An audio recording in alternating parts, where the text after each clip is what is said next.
नमस्कार साथियों, मैं दलबीर मलिक। आप देख रहे हैं KB24 न्यूज। साथियों, आज मैं बताना चाहूंगा कि उपायुक्त विश्राम कुमार मीणा ने कहा कि जल भराव की स्थिति को समय से नियंत्रित रखने के लिए प्रशासन योजनाबद्ध तरीके से काम कर रहा है। कुरुक्षेत्र के अंदर पटवारी और ग्राम सचिव को 24 घंटे गांव में ही रहते हुए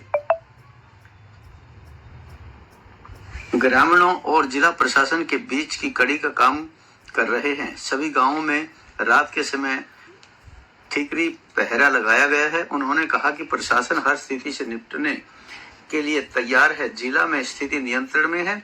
जिला वासियों को पैनिक होने की जरूरत नहीं है। किसी भी जानकारी को कंट्रोल रूम नंबर 01744221035 पर किसी भी समय पर जानकारी दे सकते हैं। उपायुक्त विश्राम कुमार मीणा ने कहा कि हिमाचल व उत्तरी क्षेत्र में हो रही बारिश के कारण मारकंडा नदी का जल स्तर बढ़ा हुआ है। सुबह करीब 42,000 क्यूसेक पानी का बहना दर्ज किया गया। झांसा में भी नदी की स्थिति हाई फ्लड लेवल पर चल रही है। उन्होंने कहा कि जिले के गांव गोमती, मलिकपुर, तंगौर, कठुआ का दौरा कर स्थिति को जाना गया है। गांव कठुआ में सड़क पर कट लगाकर पानी को पार करवाया जा रहा है। ब्यूरो चीफ कुलभूषण शर्मा के साथ वरिष्ठ संवाददाता दलबीर मलिक की रिपोर्ट। उत्तरी क्षेत्र में ज़्यादा बारिश होने की वजह से और पिछले कुछ दिन से लगातार बारिश की वजह से जो हमारे मारकंडा रिवर में है वो लगभग जो हाई फ्लड लेवल है उस पर वो चल रही है। लगभग जो मुलाना पे 42,000 क्यूसेक्स के करीब जो है सुबह 9 बजे की जो स्थिति है उतना पानी बह रहा है। और आगे हमारा जो झांसा है वहाँ पर भी जो स्थिति है वो HFL लेवल पे चल रही है। कुछ गाँव कल विजिट कर रहे थे जिनमें जल भराव की स्थिति काफ़ी गंभीर है, जैसे कि जो गुमटी है, मलकपुर है, अपना टंगौर है और कल कठुआ है, जहाँ पे लोगों को पार करने के लिए रोड में कट लगा के हमने राहत के लिए ताकि वाटर फ्लो हो जाए वो जो है व्यवस्था वहाँ पे अधिकारियों की हुई है। साथ ही हमारे जहाँ से एडमिन अधिकारी हमने डिप्लॉय कर दिए हैं। अभी स्थिति कंट्रोल में है, कोई ऐसी पैनिक वाली बात नहीं है। फिर भी मैं सभी नागरिकों से इन गाँवों के और आसपास के जितने भी लोगों से अपील करूँगा कि वो अलर्ट रहें और अनावश्यक बाहर ना निकलें।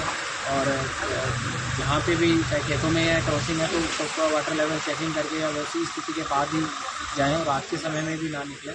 हमने SDRF को एहतियातन तौर पे पहले भी वैसे ही यहीं पे स्टेशन थी और उनको हमारे झांसा हेड पे और कठुआ इधर में बतिया था कि लोगों को पार कराने में वो वहाँ मदद कर रहे हैं। साथ ही जो जिला कंट्रोल रूम है वो सुचारू रूप से चल रहा है। मैं कंट्रोल रूम का नंबर आप सभी के साथ शेयर कर देता हूँ।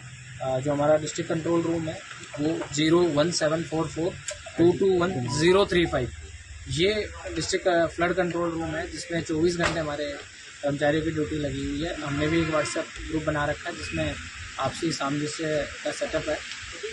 साथ ही गाँव में ठीकरी पहरे के भी निर्देश दिए हैं कि वो अलर्ट और वार्निंग के तौर पे जो भी गांव के जो युवा हैं उनकी वहाँ के सरपंच और वो ड्यूटी लगाएंगे ताकि वो रोस्टर के बेसिस पे वहाँ पे अपनी ड्यूटी करें और उसको जो है लोगों को अपना कोऑर्डिनेशन रखें। साथ ही हमने SDMs को भी कह दिया है कि स्कूलों में अगर ज़रूरत पड़े कि कहीं छुट्टी की आवश्यकता है कुछ है वो भी हमें अगर निर्णय लेना पड़ेगा तो हम लेंगे। तो किसी भी तरह की जो स्थिति है उसके लिए निपटने के लिए प्रशासन तैयार है। लेकिन मैं फिर अपील करूँगा आपके माध्यम से कि पैनिक सिचुएशन नहीं है, पैनिक ना हो, हम तैयार हैं। फिर भी कोई ऐसी बात है तो हमारा रिस्पांस के लिए टीम डिप्लॉयड है। अच्छा, बाढ़ को लेकर के दो चीज़ें खासतौर से देखी जाती हैं। एक तो जहाँ पानी जहाँ बाढ़ आती है वहाँ से लोगों को सुरक्षित निकालना, दूसरा जो ग्रामीण इलाकों में फसलों का जो भारी नुकसान हो रहा है उसको लेकर के प्रशासन की क्या रणनीति है? जो पीछे जो हमारी 13 और 14 अगस्त को बारिश हुई थी उसका जो जल भराव 20-22 अगस्त के आसपास सिचुएशन का असेस करके हमने क्षतिपूर्ति पोर्टल 75 गाँवों का खुलवा दिया था कुरुक्षेत्र का, जो कि 5 सितंबर तक खुला था। माननीय मुख्यमंत्री जी ने कल उसको 10 सितंबर तक बढ़ा दिया गया है। तो जो गांव जहां भी पानी भरा हुआ है इनका नाम ऑलरेडी हमने फसल के नुकसान का जो है वो भेजा भेज दिया गया था।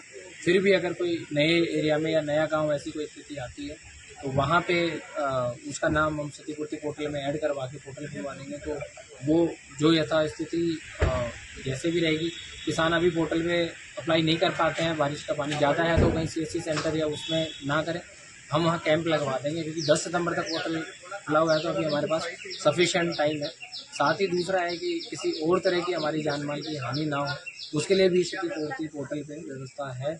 और जो हमारे पटवारी और ग्राम सचिव है उनको गांव में ही रहने के निर्देश जो है कल रात को ही दे दिए हैं कि वो वहीं स्टेशन रहेंगे, वहीं नज़र बनाए रखेंगे और लोगों को इसके बारे में जागरूक भी करेंगे। पोर्टल की बात हो चाहे उसकी जो भी हम आपदा में जो सहयोग प्रशासन का रहेगा उसके लिए, तो दोनों स्थिति में हमारी तैयारी है और लोगों के साथ है। सर SYL नहर में भी पानी छोड़ा गया है मारकंडा में। कुछ हमने आगे जो है करनाल और कैथल से कोऑर्डिनेट करने के बाद कुछ पानी कल जो है और 4000 क्यूसेक के करीब जो है वो छोड़ा गया था। तो चूँकि सारी स्थिति के अवलोकन के बाद ही निर्णय उच्च अधिकारियों के संज्ञान में लाके ही आगे निर्णय उसमें लगातार लिए जाते हैं, तो वो हमने कल छोड़ा। सर शाहबाद के कुछ इलाकों में जहाँ फ्लड एरिया वहाँ पर बिजली की मिल के कभी इन्हें परेशान किया जा रहा किसानों को, आज की सुबह की बात है परेशान है पानी से, और जो अलर्ट एरिया है वहाँ पर नहीं ऐसी कोई भी वो है तो अधिकारियों को निर्देश है। फिर भी अगर ऐसी कोई बात है तो मैं खुद आगे बात करूँ। Thank you.